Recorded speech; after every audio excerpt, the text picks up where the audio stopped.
We are here to recap the month of June on what is probably the most special episode of the monthly weather roundup I have and will ever do. I am Joe Martucci, and here with me, that has been my co-pilot for the past 8 years, and now his last episode with us. And for the last time, we can officially say, although I'll still call you it afterwards, but New Jersey State Climatologist Dr. Dave Robinson, you are at your office at Rutgers. The bookshelves are empty. There's no more posters on the wall. I mean, I'm wearing black. Although I didn't mean to intentionally. I mean, this isn't a funeral; it's a celebration. But it's over as of June 30th. Bittersweet, but it's time. It's time. I'm going to miss things like this. I'm going to miss all the people. I hopefully get my voice back Yes. once I retire, which is just the last couple of days thing. But it's time. It's time. More time not to work, more time with wife and family, more bookshelves that are filled at home with books that need reading. I don't know how it's all going to turn out. And I have many friends and family who wonder how this is going to turn out. But, I hit my early 70s. I think I would have started resenting the long evenings of the weekends of work, but I wouldn't have wanted to do it any sooner. So everyone comes to their own revelation. Hopefully they're in the position where they can decide when it's time to transition. And this I'm very comfortable with. I just don't know exactly how it's going to work out. Well, you said you're going to the Yankee game on July 1st, and then you're going away afterwards. So we know at least for the next week it might feel kind of normal to you because you'll be doing like vacation things, quote unquote. It's probably when you get back, and then it's like, hey, what's going on? Actually, when I come back, some people may know I write for the last 20 years an annual synopsis of U.S. snow for the previous winter. I do it for WeatherWise magazine, and I'm going to continue doing that as an independent scholar, if you will. And that report for this past winter is due the first week of August. So as soon as I get back in July, I got work to do. So I think it's going to take till early mid-August to finally say, okay, what do I do now? What am I doing? 11 in the morning. Yeah. I don't turn on The Price is Right. Hey, Price is Right. Great show. I love Price is Right. Yeah, that's been my joke for. I understand. I understand. Well, we're gonna dedicate the second half of this show to all about you. But we want to do what you do best, and that's recapping the past month, putting it in context of the climate in New Jersey. I think we have to start with drought here. That seems to be the most important thing that happened in the month of June. And it's not good news. It's been worsening news here. We do have that expansion of that D3 or extreme drought that is now, and I can't remember where we started in the middle of June, but at this point, or in the beginning of June, but at this point, we're going up to Long Beach Island. So all of Cape May County, Eastern Atlantic, and then pretty much the coast of Ocean through Long Beach Island, and then the southern part of Cumberland County. Most of the rest of the state is in severe drought, and a good portion is also in a moderate drought, which is a D1. So there's 4 categories of drought. We have anywhere from D1 to D3. I've talked with a farmer recently who's in Eagleswood, Headley Family Farm, and they said, look, it's dry. I mean, they're irrigating, but surface water's getting low. No precipitation, of course. It's dry. So just kind of where are we at here at the peak of summer at this point? I'll even add to the mix. We have this next week's drought monitor, which will be dated June 30th, but will come out on July 2nd. We'll have D0, or abnormally dry, in the highlands. Oh, okay. Highlands had 4 to 5 inches of rain in the last couple of weeks, perfectly situated over reservoir territory for North Jersey. So DEP water resource folks have to be very happy. So there's been some recovery there. There's been some recovery along the Delaware, lower Delaware Valley, Trenton, down to Salem County and inland a bit now. The worst, and you identified it, Joe, you're spot on.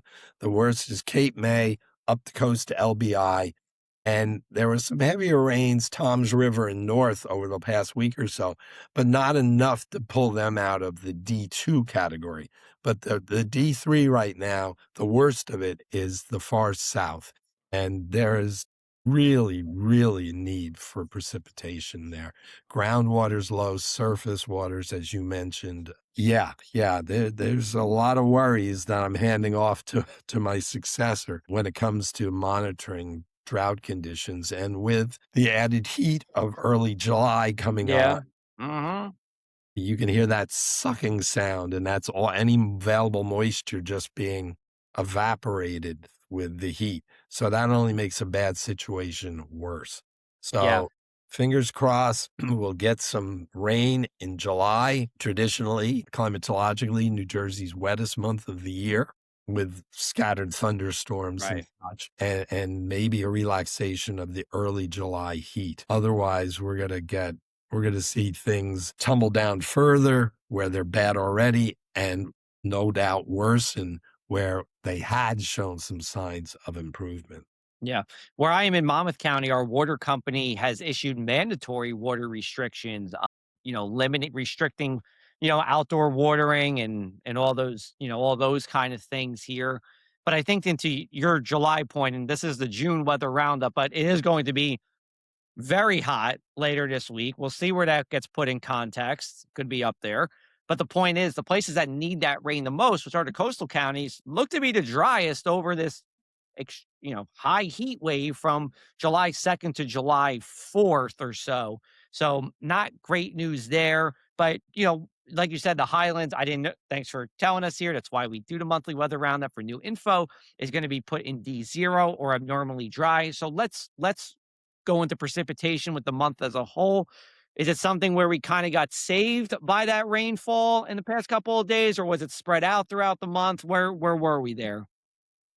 New Jersey is going to average below normal for June precipitation. And that's going to make the 23 of the last 26 months have had below normal precipitation in New Jersey. This 2 year or so run of precipitation deficits has never been seen before in recorded records in New Jersey, except in the middle 60s, from about 63 to 67, where we had a very prolonged drought. But if you look at the precipitation deficits over the last 24 or so months, there haven't been deficits like this, except in the mid 60s. We've had other droughts, but they haven't been as prolonged as this one. And we have records back to 1895. So I'm finishing up. This is the second worst drought I've dealt with. And you're going to say, well, hold on, you were a state climatologist in the mid 60s. I was around and living up in Bergen County, but the drought at the turn of the century, 98 to '02, was pretty dry, but it was interrupted a few times by Floyd, for instance, in September of '99. And it really hit its apex in 2002. So while it was long and actually resulted in a drought emergency for the state, I would still put that up a little above what we're experiencing right now. But if you look at certain weather variables with terms of precipitation, like I just mentioned, it's only the mid 60s that have been worse in some respects. So would it be fair to say, like, just looking at it now, history would say that this is more of a known for its persistency rather than its extremity of drought? Would that be fair to say? That's really a great point. It started off like gangbusters in the Well, yeah, fall of yeah, 24, when October was the driest month on record in New yeah, Jersey. by a lot. But it's a really good point. The last 6 months or so, every month's been 3/4 of an inch to an inch and a half below normal statewide. And it's just stayed that consistent. We haven't had Yeah, 3 inch below normal months or something interspersed with an above normal one. It's been persistently at about 75% normal. And that's what we're talking about over the last 2 years. We've had about 75% of normal precip. So out of 24 months, we're short 6 months. yeah, yeah, And, it's not like in a drought in New Jersey, it doesn't rain. It just doesn't rain as often. And when it rains, it's not as plentiful as normal. And that constitutes a drought. It's not usually like October of 24 where it doesn't rain at all. And that can fool people sometimes. But I want to quickly go to the coast where most of your folks are listening. The coast, again, is the worst. Looking at June precip, Cape May, 2.12 inches was the best at Dennis. Yeah, that's not a lot. 88 hundredths at Lower Township. Mind you, it should be closer to 4 inches for the month. Hamilton, 2.28 inches was the best Atlantic County could do, and Hamilton at 94 hundredths, the worst. Brick, 3.51. They got some hefty showers at times. Up in Ocean, Lacey Township could only get to 1.51 for the month. And then Upper Freehold and Monmouth, 3.6, and Eatontown, 1 glasses on 6.4. But mind you, even those big numbers are all below normal. Yeah. So Yeah. the coast is taking a hit right now. We really need to see those storms make it to the coast. Yeah, and they often, I mean, climatologically speaking, they don't always because of the sea breeze front and the stabilization of the coast. Right. So, we do need that rain, we need more rain. I mean, that's probably the short Start dancing. Everybody start dancing. Start dancing. That's right. Everybody start dancing. Although people keep telling me, Joe, it needs to be dry 4th of July weekend. I'm like, I know, but like we also need that rain at the same time too. Yeah, So hopefully they'll let the fireworks go off because it's so dry out there. There's a that's fire threat with fireworks. People very have to true. be uber careful Yeah. Yeah. this 4th weekend. Great point. I mean, even now, if the temperature's so high, it makes our humidity low just by the way the humidity works. So that is that what you were trying to get at with the heat? Generally. Well, it's just been so dry. The underbrush is dry. Oh Every yeah, yeah, sure, sure. The ground too. all the materials to get a fire going are there. But, hopefully this heat wave won't be accompanied with super high levels of humidity like a few we've had historically. Yes. But you're right, to get the temperature up near 100 in New Jersey, usually it means the air is a little drier. Mm-hmm. Yeah. I was just talking to someone yesterday. One huge exception to that was July 15th of 1995.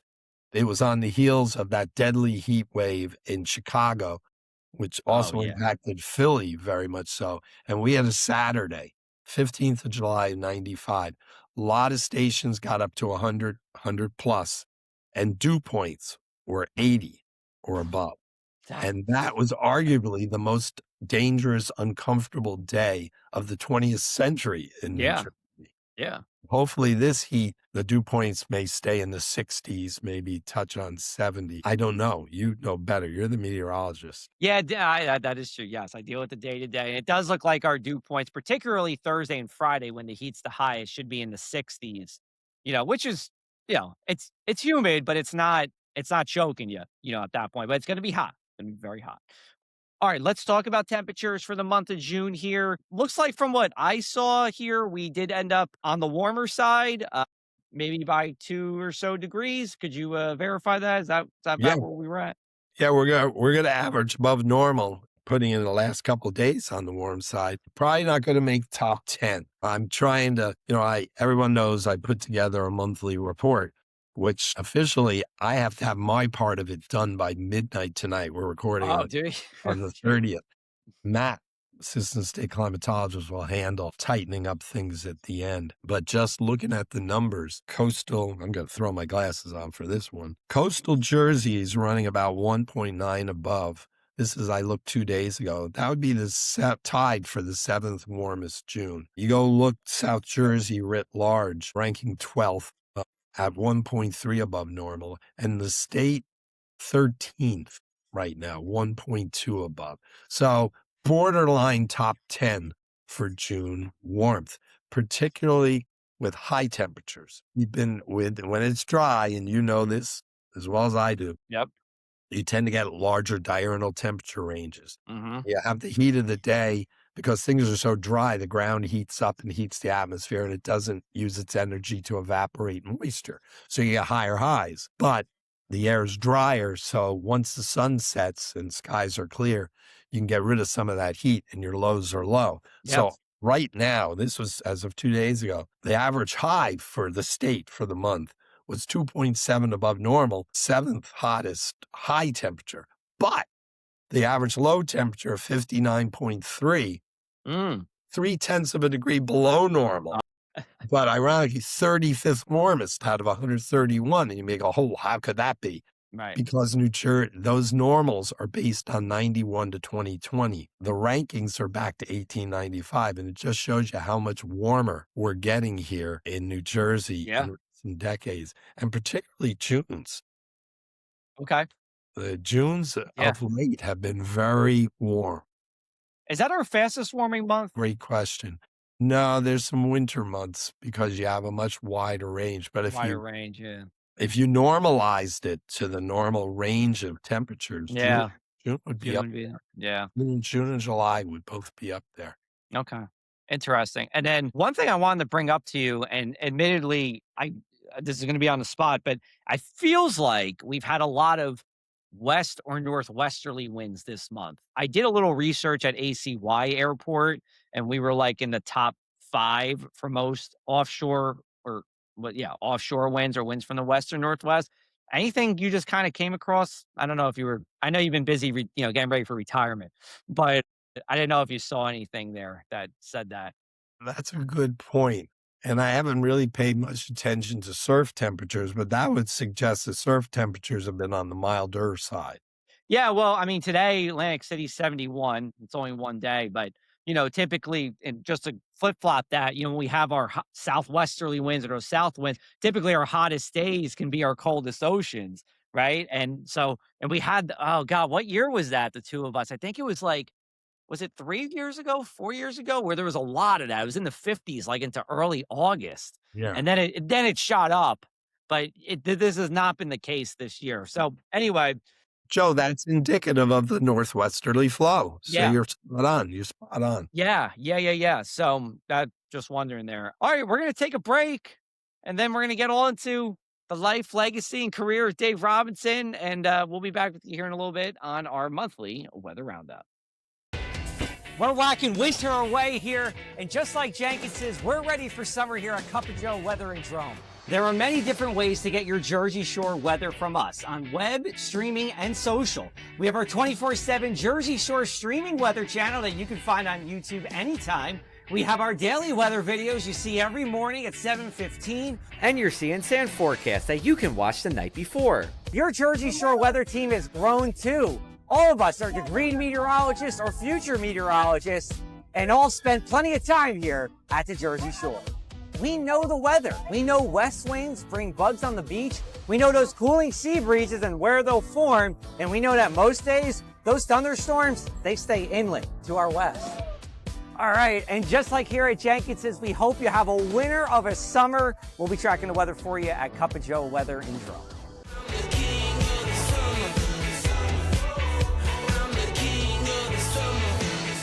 And we are back with our monthly weather roundup, and for the last time with New Jersey State Climatologist Dr. Dave Robinson. We're gonna talk about you. We're gonna spend the last half of this talking about your life, career, and legacy. Now, I will say, if you're interested, for our listening audience, if you're interested in more, we also did our tidal flooding talk show with him a couple weeks ago.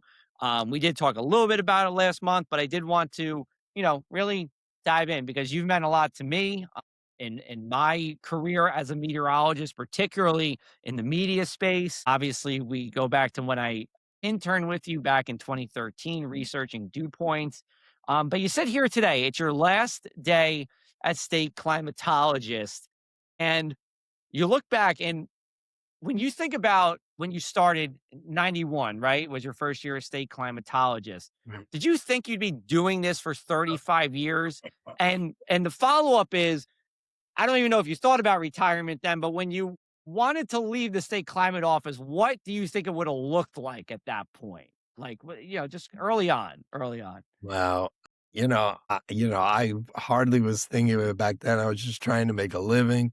I had just received tenure right about that time. I was living the good life of a junior professor, pulling in research grants, which I still have maintained throughout the time, and learning the ropes, some a little more naive than That's all of us. than I am today.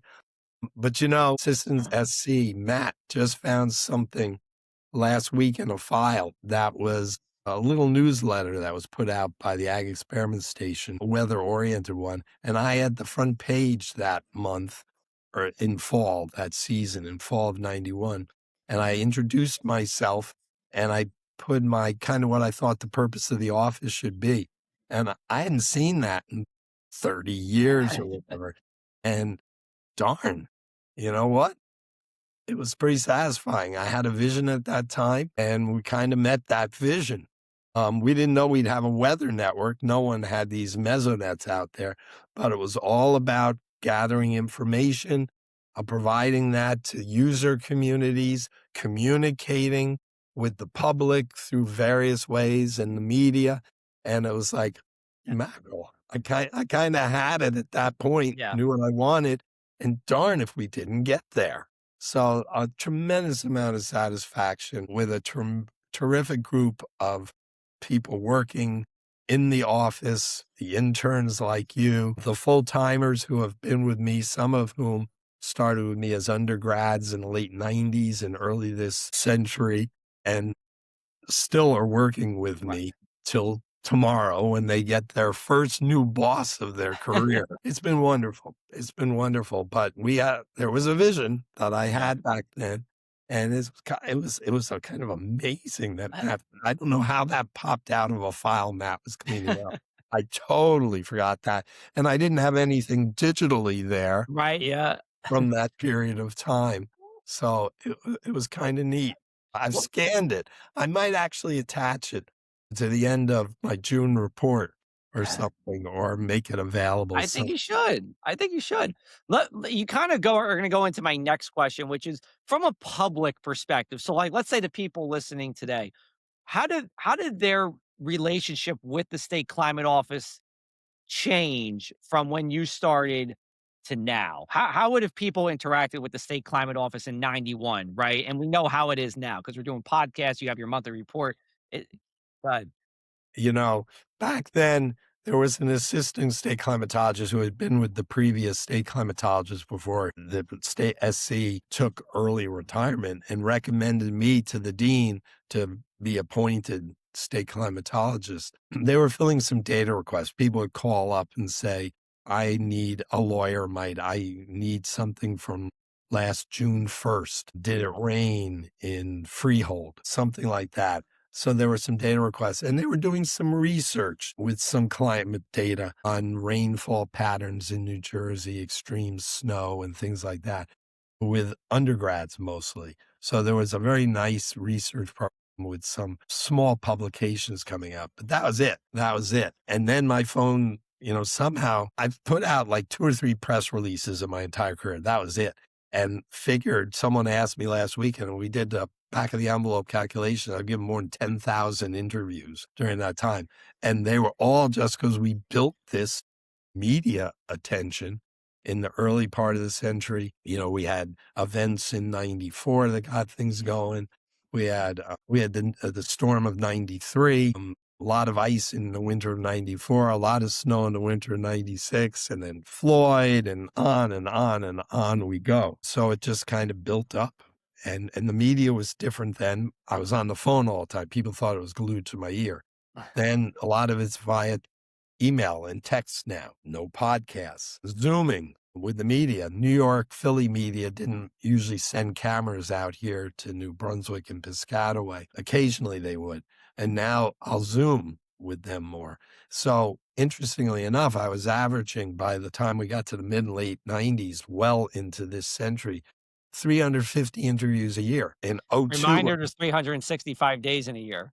and when we had drought in '02, I gave over 500 interviews. But then newspapers started closing or combining. And instead of talking to 10 newspapers, I talked to a Gannett reporter, and it would make it into 7 newspapers. So in the last 5+ years, it's only been about 150 interviews a year. Farmer. So it's really, and I could write a story for journalism, whatever journal, to show how I've seen the media evolve over the last 35 years. It's Well, been let's talk about that if we can. I mean, what are your thoughts? Because I'm always working on the other side of media as a as a journalist or working now as a I'll say an independent meteorologist. But on your side, the person who's getting interviewed, right? What have you, what have you seen? Yeah, it's kinda multifold here. One thing's for sure, I had a reporter once call me up and said, "I got stuck doing the weather story today." I'm not kidding. And my response was, "Well, then I guess I'm stuck speaking with you." So you had a lot of cub reporters who were Yeah, assigned the weather story, I know. who occasionally would set science back to the time of Galileo. But you also had science reporters at all the newspapers who did science reports, science journalists, and who did longer reports, more not clickbait reports to go on a .com site. And sometimes over a long enough time preparing a piece that they'd ask me to review it for its accuracy and such.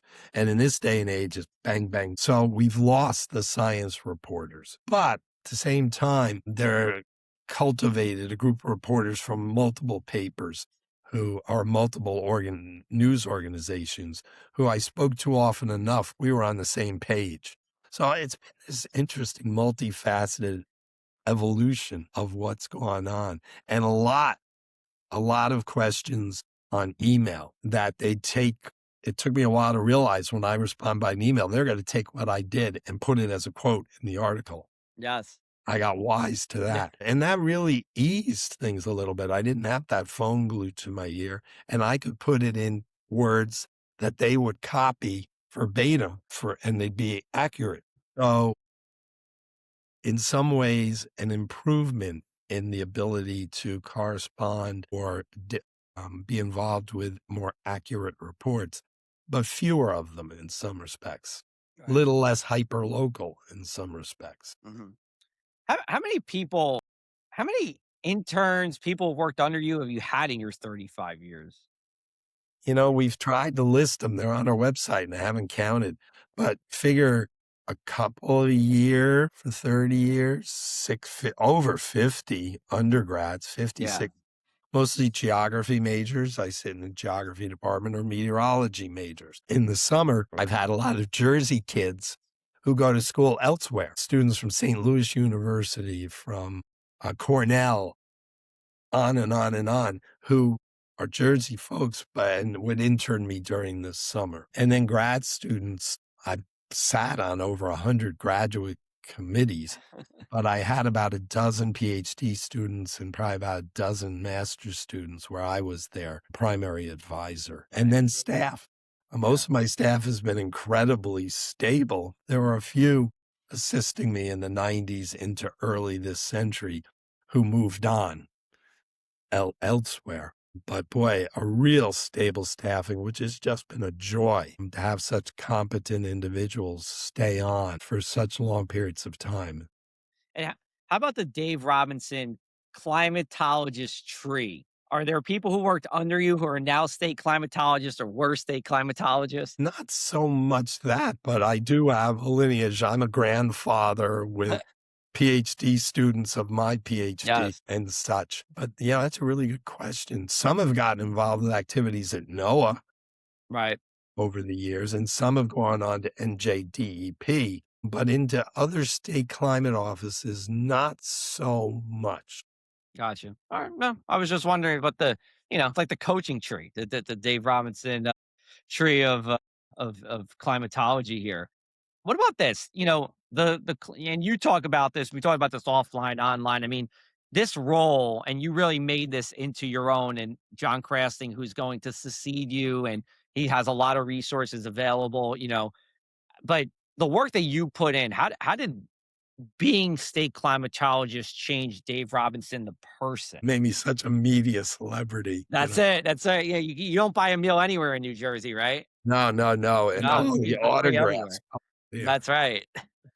You know, it's my persona, let's face it, and there's no denying that, and I've been told that a million times from my wife and others, Yeah. my kids and others. It's become a part of me, and that's what's makes it so challenging, Yeah.